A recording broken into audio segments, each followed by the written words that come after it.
সুদীপা এবার তার বাবা কৃষ্ণর কাছ থেকে তার নিজের পরিচয় জানতে পারে। আর কৃষ্ণকে দেখা মাত্রই রূপার সকল স্মৃতি মনে পড়ে যায়। এই এপিসোডটি পেতে লাইক দিয়ে সম্পূর্ণ ভিডিও দেখতে থাকুন। সুদীপা ও আদিত্য দুজনে মিলে আউট হাউসটা সুন্দর করে গুছিয়ে ফেলে।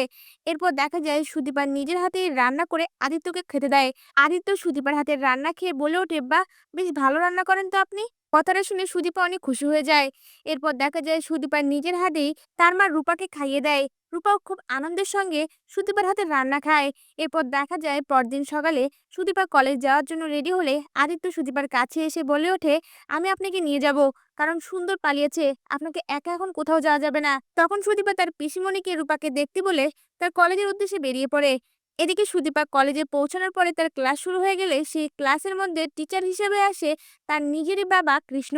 কৃষ্ণ সেই ক্লাসে এসে সুদীপাকে দেখা মাত্রই চমকে ওঠে আর মনে মনে বলতে থাকে, দীপামা, দীপামা এখানে কি করে এলো। এরপর কৃষ্ণ নিজেকে শান্ত করে সুদীপার কাছে যায় আর বলে ওঠে, তোমার নাম কি। তখন সুদীপা নিজের পরিচয় দিলে কৃষ্ণ চমকে ওঠে আর মনে মনে বলতে থাকে, আমার মেয়ের নাম তো সুদীপা দেওয়া হয়েছিল, যাকে দেখতে আমার দীপা মায়ের মতন ছিল, তাহলে কি এটা আমার মেয়ে। এই কথাগুলো ভেবে একদৃষ্টিতে সুদীপার দিকে তাকিয়ে থাকে। এরপর দেখা যায় ক্লাস শেষে সুদীপাকে আলাদাভাবে কৃষ্ণ ডাকে আর তার কাছে তার পরিবারের সকল কিছু জানতে চাইলে সুদীপাও তার বাবা কৃষ্ণকে বলে ওঠে, আমার বাবা মারা গেছে আর আমার পরিবারে কেউ নেই। এই কথাগুলো বলে সুদীপা চলে যেতে লাগলে তখনই রূপার কথা মনে পড়ে। সঙ্গে সঙ্গেই কৃষ্ণর কাছে গিয়ে সুদীপা বলে ওঠে, স্যার, আমি আপনার সঙ্গে আরেকটা বিষয়ে কথা বলতে চাই। একজন মানুষের অনেকদিন আগে মাথায় আঘাত পাওয়ার পরে সে যদি স্মৃতিশক্তি হারিয়ে ফেলে, কিভাবে তার স্মৃতিশক্তি আস্তে আস্তে ফিরিয়ে আনা যায়। কৃষ্ণ তখন প্রশ্ন করে বলে ওঠে, কেন মা, তুমি এটা কেন জানতে চাইছো। তখন নিজে থেকেই সুদীপ আর রূপার সকল ঘটনা কৃষ্ণকে খুলে বলে। আর রূপার ছবি দেখানো মাত্রই কৃষ্ণ চমকে ওঠে, বলে ওঠে, এ তো আমার রাই। রাইকে কোথায় পেলে তুমি, আমাকে এক্ষুনি সেখানে নিয়ে চলো।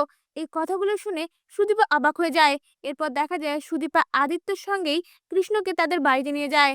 আর আউট হাউসে কৃষ্ণ রূপাকে দেখা মাত্রই রায় বললে তার কাছে ছুটে যায়। এদিকে রূপাও কৃষ্ণকে দেখা মাত্রই তার পুরনো স্মৃতি আস্তে আস্তে তার চোখের সামনে ভেসে ওঠে।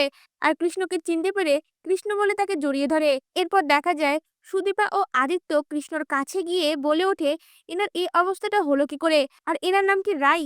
তখন কৃষ্ণ বলে ওঠে, এর আসল নাম রূপা সেনগুপ্ত, আমার স্ত্রী। আজ থেকে 20 বছর আগে একটা দুর্ঘটনায় আমি আমার পুরো পরিবারকে হারিয়ে ফেলি। আমি এবং আমার স্ত্রী রায় সহ সেনগুপ্ত বাড়ির সকলে মিলে কালী মন্দিরে আমার 2 মেয়ের নামকরণ করতে যাই। আর সেখানে এই ভূমিকম্পের কারণে সেই মন্দিরের সকল কিছু ভেঙে পড়ে। আর সেখান থেকে আমি নিজে কিভাবে বেঁচে ফিরেছি আমি নিজেও জানি না। এরপর আমি সেনগুপ্ত বাড়ির সকলকে খোঁজার অনেক চেষ্টা করেছি, কিন্তু কাউকে পাইনি।